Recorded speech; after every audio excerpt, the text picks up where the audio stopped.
I want to start off talking about something that's dear to my heart, and that's communities, neighborhoods. You know, we think that sometimes neighborhoods, they start off and they're being great neighborhoods, and then they turn into quote unquote undesirable neighborhoods. That there are no outside forces that are out there exerting pressures on those neighborhoods. And a week before, Bert, we talked about one particular neighborhood, Chatham in Chicago, and how they were trying to maintain their particular values. But then I started thinking about, is there something else going on in Chicago and also in other cities that affects how neighborhoods are shaped?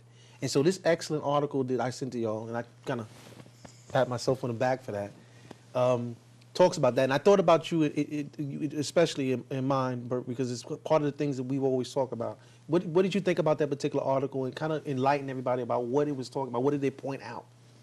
Well, the article is dealing with segregation and the blacks' desire to be segregated, and the pressures that you used that are from within and without, exogenous pressures and the endogenous within the pressures from within that afflicts the black community. And Chatham is an example of, in fact, that whole Chicago area. Yeah. Is a microcosmic dynamic view of afflictions and the effect of segregation that is replicated in other parts of the country, all the other urban areas. And if you look at Chicago, you can get an understanding. If you can understand Chicago, you can understand some of the issues in other areas. But in Chicago, the Chatham is one of the areas where you had middle-class development that have been there for some decades, functioning well, and has been recently, more recent in the past 10 years or so, been afflicted and affected. Now let me ask by this other question. Outside pressures. Let's get into that, because what are some of the outside pressures that might affect the community, that might change the composition of a community? Let's talk about that. What there's something that happened in that community, or happened to a community next to that, that affected what happened to that community? Well, what happened to that community was the meltdown, the foreclosure issues, the housing issues that affected the sociology, the social base of the community. That's exactly right. And it's still affecting it now. And for the foreseeable future, the effects will continue. In terms of the breakdown of the effects of foreclosure and segregation. That article, I know you patted yourself on the back for bringing it to us. It was an excellent article.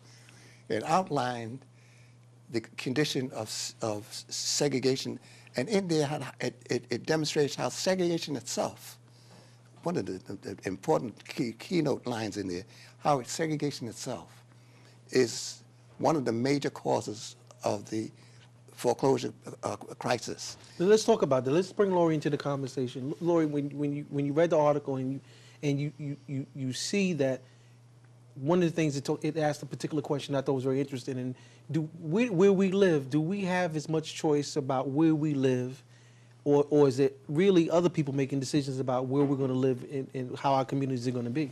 Well, there are external forces of real estate agents steering people in certain directions. So if an individual wanted to go to a certain community, if the real estate agent talked them out of it, or kind of leaned them in the direction of that's not really an area that you want to be, then you would wind up being moved into a certain area. Some of it also was the behavior pattern of different communities. They looked at whether or not whites and non-whites, whether their preference was to live amongst the same group of people as their cultural group or to live in a separate area. And they found that there was a little bit more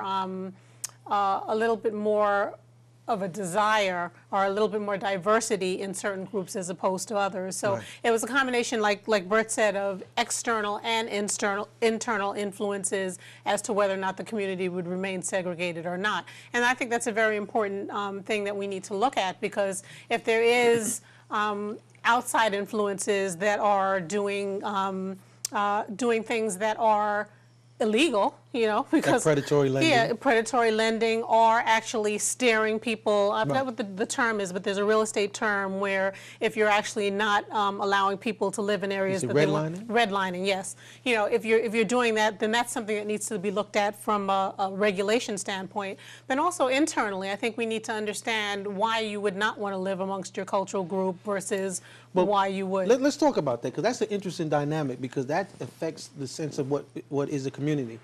One of the things when I noticed, and of course last week they talked about Julius Wilson's book, President Clinton's favorite sociologist, The Truly Disadvantaged is the name of the book. But the thing that I thought was interesting about the comment was he said that during segregation, you had a mixture of the black, lower class, middle class, upper class, because they had to stay in the same communities. So you had the exertion of those moral and values that were being exerted onto the bottom class to help people try to make decisions to be better than what they are. And with this whole movement within the civil rights, then everybody said, well, I'm getting out, because what did Mark used to always say? The ice is always colder somewhere else. Mark used to always talk about that. So one of the things I think is a powerful thing, and I don't understand this, and I don't know if it says something about how we feel about ourselves or how we feel about the communities we live in. But when you saw that it said like 50% of blacks wanted to live in communities that were more predominantly not black. Same thing I think it was with Hispanics. Well, I mean, what does that say about us, Burt? Does that say something about how we feel about ourselves? Well, yes and no. Okay. It says something about the things that are beyond our control. Neighborhoods that are just traveling in there, the schools are better, transportation is better, income is better, the neighborhoods are better kept. You would want to go there whether they were black or white. So it doesn't necessarily mean you want to go there because it's non-black. It includes meaning. I'm not speaking for everybody there, but okay. It does include meaning you want to go to a better neighborhood. It might be an Asian neighborhood, an Indian neighborhood. It might be a Hispanic. Well, whatever. But most of the neighborhoods which are better happen to be white. Now, but to go back and what you're saying, tying something together. The disaster that took place when you have redlining, there's a situation where heads, they win, tails, you lose. When they were redlining in the 80s, prior to the 80s, approaching the 90s, redlining, in other words, good resources, good aspects of life were denied. You don't go into that red line, that's where they are. Don't go there. Don't let, in financial sense, don't give them the prime loans, the best loans, the best financial aspects of money and loans and financials. And then what they did was flip the switch to the lose side. In the redlining, they win, you lose. They turned it and greenlined it. What do I mean by greenline? They greenlined the same black community that they had redlined and said, all right, we're going to send in all of the subprime predators in here. We're going to have lions are going to be the originators. Snakes are going to be the mortgage services. And you're going to have so you have collateralized debt obligations, instruments that they use to get these loans together and pour them on the black community that they have there as segregated communities where they're easy targets to reach. Well, is that true though? Was there any alternative to people within the community to find out about what was going on in terms of other alternatives of getting loans or having some counseling or anything else that was available in some of these communities? Well, a lot of people didn't know, the business, and so they were, technically given the business by the people who did know better. So I mean, it's unfortunate, but they probably didn't see the need to do any research because they thought they were getting expertise from the people who were giving them the information. But what Burt's saying is, I think, really important because it actually dates back to a lot of things that people talked about during the civil rights era. You know, I know in current day, a lot of people move out to Jersey because Jersey has a really good school system, or they'll move out to certain areas, because the property or, something of that area is cleaner, or, something of that nature. But also, during segregation during the civil rights era, a lot of people mention we weren't trying to get into white schools because we didn't want to be around black people. We knew they had the books, they had the teachers, they had the adequate class sizes, things of that nature, where they knew that they would get a better education. So it wasn't necessarily I need to sit next to a white person, but it's that if you can bring those resources to my community, then I'd be fine, but I don't see it coming in. And we see the same thing here. We see overpopulated classes. We see lack of books altogether, which again is my huge pet peeve. I don't even have any children, but I mean, this bothers me as much as if I had children in the school system. Right. The mere fact that they don't even give children textbooks. They Xerox pages and give them that to go home and study from is ridiculous. And I've mentioned many times that Regent Adelaide Sanford from the Board of Regents here, and former head of the Board of Regents here, used to say that they did so many different studies to show how detrimental this type of behavior in the school system is going to be to your advancement educationally. And it's still continued. So if someone wants their child to get a better education, I could see them moving to an environment that's outside of their main area. And the thing that I thought was very interesting about this article was that regardless of the penalty of this behavior, it consistently is going on. Because there was a judgment that was mentioned in this particular article, I think $334 million. Right. That was dealing with this particular behavior of redlining. Now see, it's hard to really expect the government to be more proactive on this, only in the sense that we as black people understand that the government used to be the one enforcing that. With the FHA, they were involved in redlining communities and then encouraging insurance companies who they used to, I don't know how you, what do you, secure their particular loans or whatever. Securitize. Right, the loans. right, and stuff. They were encouraging them to do it. And that came out all through the civil rights movement. There's studies and stuff on that. And the thing that I thought was crazy about it, Burt, was the people that's studying this stuff, the information's out there. The article that we read, I think was it 2 years old? I can't remember when they wrote the article, but I was shocked when I found it. 2009. Yeah, yeah. And I've never heard anything even discussed on this level. And the thing that I thought was interesting again was they said is that they named all of the major cities that the same issues are going on. Or every major city where black people live in, this is going on.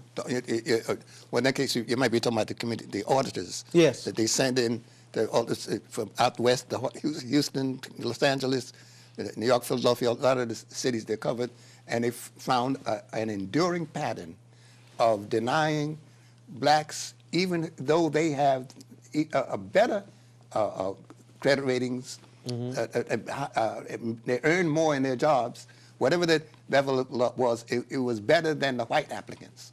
But the white applicants still turned out to get the better chances, to get the better loans, and the better homes in the better neighborhoods that they were steered to. They were steering both ways. They steered the whites to the better properties and steered the blacks to the worst properties.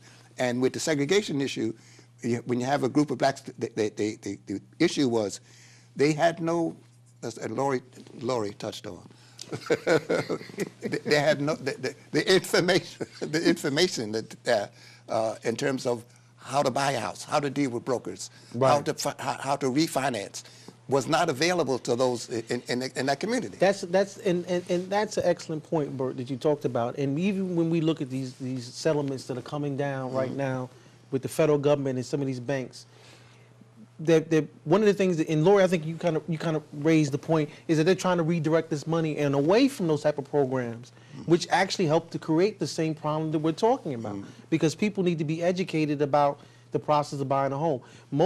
The largest purchase people make in their life is what? A home. That's the biggest purchase they ever make. So for most people, like they was just talking to this woman that was on TV the other day. She was saying that I spent $500,000. I saved every penny I had. My family, her whole family moved into the house together. And we lost it because of the predatory lending. He said, I have nothing to show for it. And I spent every dime that I had working to save up for it. And see, and that's the thing that makes no sense to me, because again, we talked about it. Nobody's in jail. I don't see any real change in their policy. We still see that banks are making it more difficult for people to borrow money, and especially in certain communities. And I don't know why we don't see more people complaining and being more verbose about this. Because I know we talked about it before. I mean, Lorie, $2,000 for a house that you bought, that's all you got in the settlement? Yeah. And you have nothing to say? And that's why I think, again, you're always saying we have to save ourselves. I think we really need to, first of all, we have to learn from our mistakes, even when it's not our fault.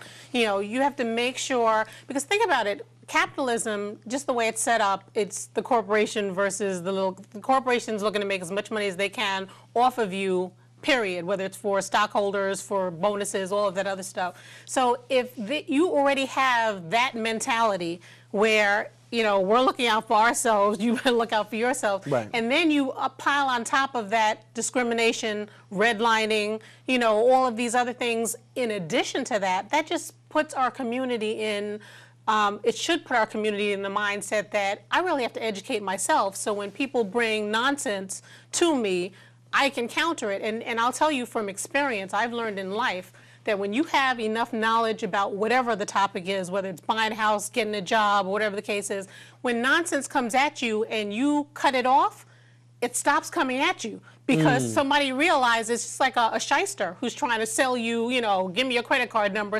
And when he realizes that you're not the kind of person that'll go for that just because you have a little bit of background knowledge, it stops. And then they go look for the next person that they're going to come after. So I think in our communities, we have to do that in terms of educating ourselves so that we can block, you know, the things that shouldn't be coming at us to begin with.